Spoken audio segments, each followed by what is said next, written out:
Welcome to the Sales History Podcast with your host, author of The Transparency Sale and the Transparent Sales Leader, Todd Caponi. Each episode brings you the incredible and sometimes strange minds, philosophies, and approaches from sales history's past with relevance to today. Here's Todd. Welcome back to the Sales History Podcast. And before we start, a couple of quick announcements. Number one, my new book, The Transparent Sales Leader, is now out, so you can get it on Amazon or wherever books are sold. We had to do a short-run release of the paperbacks because of printing and supply chain issues, so if it's sold out, be patient. There's a lot more coming, including a hardcover, and I am getting into a studio to record the audiobook here really soon. And number two is, as a result, I've been a little bit more sporadic with releasing episodes of the Sales History Podcast. So be patient with me. There's another load of them that I'm starting to work on. Lots of good ideas for another season. And for today, the topic is sales forecasting, which is the bane of the existence of nearly every sales leader I've ever met. I've never talked to a sales leader that has it perfectly nailed. And then it hit me. What is a struggle today does not appear to have been a struggle for early 1900 sales leaders. Back then, when there was no CRM, customer relationship management technology, there was no forecasting calls. You're not going to get on a conference call. There was no means of communication. There was no Slack. The only way you were going to communicate is via a wire. But yet, when I go through all of my books and the whole catalog of early 1900s magazines, forecasting as a struggle was not even something they talked about. Well, all the other issues that we face today are continually the ones that they were facing back then. So I had to dig in. Why do we get sales forecasting so wrong? And even more interestingly, why in the annals of sales history was it not the source of consternation it is across B2B selling organizations today? And I think I put my finger on it. It starts with Alec Baldwin. We've talked about Blake, played by Alec Baldwin in the movie Glengarry Glen Ross before. But I want to dig into something that he said that I think is really, really interesting. Now, you remember the scene. It's abusive, where Blake comes in and berates the entire sales team and goes through this profanity-laced tirade. I mean, I watched it again a couple weeks ago and I cried myself to sleep afterwards. But I figured out that there's one part that he got right. As you remember, he's got a chalkboard up and it's got ABC, always be closing. And then next to it, he's got AIDA. AIDA, attention, interest, decision, action. Right, and he goes into this rant. Attention, do I have your attention? Interested, are you interested? I know you are. He did get one word wrong in the AIDA, which I'm going to explain here in a minute. But as it turns out, as you read through all of these early 1900s and even late 1800s books and magazines, AIDA was the basis for every sales process and every approach to sales forecasting from at least 1900 through, from what I can find, even the early 1940s. Every single one. Now, this started with a guy named Elias St. Elmo Lewis, and he was the first known to theorize back in 1898 that every buyer goes through 4 stages during a potential purchase. They will first pay attention, which then leads to interest. That interest turns to desire, not decision, as Blake charts out in his chalkboard abusive rant. And then finally, they take action. So AIDA in 1898 was attention, interest, desire, action. And as I mentioned, Elias St. Elmo Lewis said that every buyer goes through those 4 stages. Now, as it turns out, every writer on sales from that whole period, the whole first part of the 20th century, conceded to this fact. Magazines and books, all of them outline the process in exactly the same way, including classic 100-plus-year-old sales literature like Salesmanship magazines from 1905 to 1909 talked about AIDA as the sales process and the way that they thought about forecasting. Norris Briscoe, in his book Fundamentals of Salesmanship in 1916, goes through the exact same thing, AIDA. Arthur Dunn's book, Scientific Selling and Advertising from 1919, again, the exact same thing. And Norval Hawkins, his book, The Selling Process in 1920. Now, I could go on and on and on with this, and there are some iterations where they would change a word or two in it.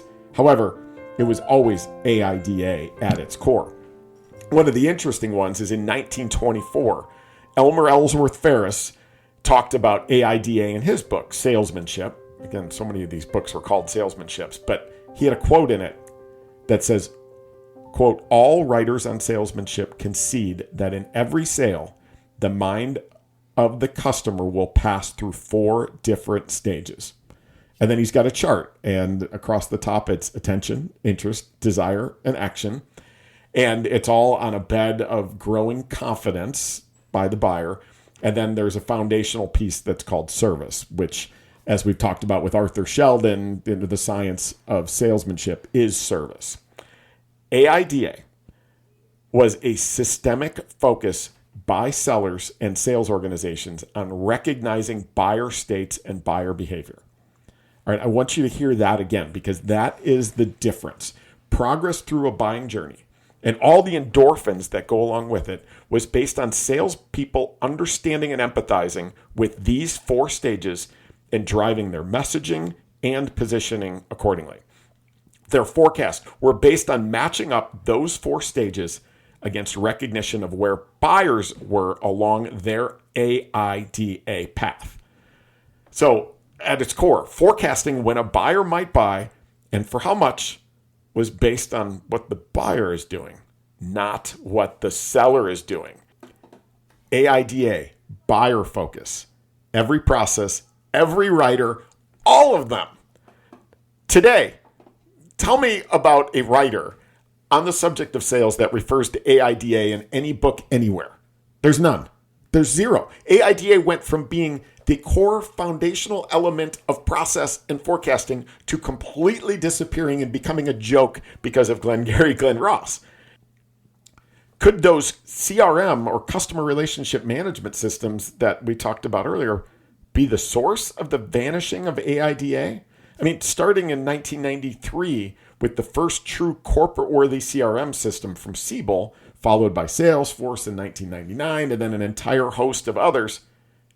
Each of them is configured out of the box for staging and forecasting based on seller activity, not buyer activity, right? I mean, Salesforce still preaches the stages in their articles and posts, which I'm reading still now, which are all selling activities. Which of these are about recognizing buyer behavior versus assembly line type seller activities? Stage 1, prospecting. Stage 2, qualification. Stage 3, demo. Stage 4, proposal. Stage 5, negotiating. And then opportunity 1. The buyer didn't win. They're not ringing the bell in their office, right? They're all seller-based activities. Can it be any wonder why forecasting is so hard? I mean, forecasting when a buyer might buy based on what a seller is doing? Of course, that's going to make things wonky. I mean, how am I the only one that's yelling about this or realizing this? A few weeks ago, I did an opening keynote at Sales Assembly's Remix event. Now, I was quoted in a post as saying, quote, "You don't actually care about your buyers if all of your sales processes are seller-centric." That was not meant to be a provocative system. What I meant was, how can we preach buyer-centric in our selling efforts when every milestone and endorphin rush for a seller along the journey is based on their own milestones? It's systemic. We can fix this. In my new book that just came out, The Transparent Sales Leader, I dedicate an entire chapter to changing the traditional forecasting approaches. And this isn't meant to be shameless self-promotion, but I dedicate an entire chapter to changing traditional forecasting approaches. And it doesn't mean throwing out your entire forecast staging, but it does mean overlaying the buyer behavior along the top. I'm a believer in the buying journey recognition that is AIDA, but with a more modern spin that buyers go through a why change. They decide whether or not change in their current status quo is worth changing. And then they go to why you. They decide what their options are. And then they go to why now. Now, I'll argue you all day long about that order. And there's a behavioral science element as to why. But what buyer stages are represented by those CRM stages? I mean, you're probably doing qualification during the why change stage, right?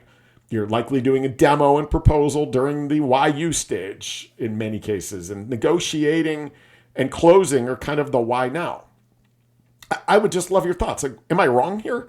Why would forecasting not be an issue 100 years ago, pre-CRM systems, but a big problem now with all of our AI and CRM systems? I'm confident it starts with our seller-centric focus. It's the one thing they got right 100 years ago, amongst many other things, that we get wrong today.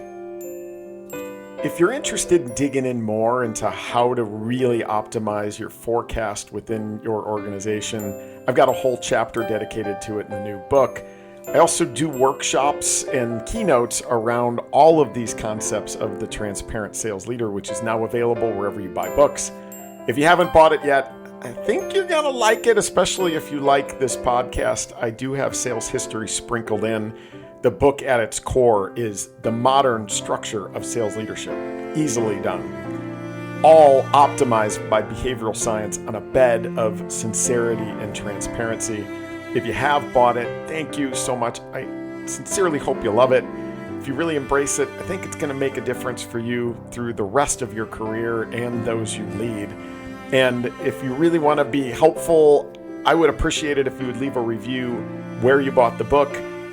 Not only because it helps me, but it'll help other people that are thinking about investing in their own personal development and in making the right choice. So thanks again to listen to this episode of the Sales History Podcast.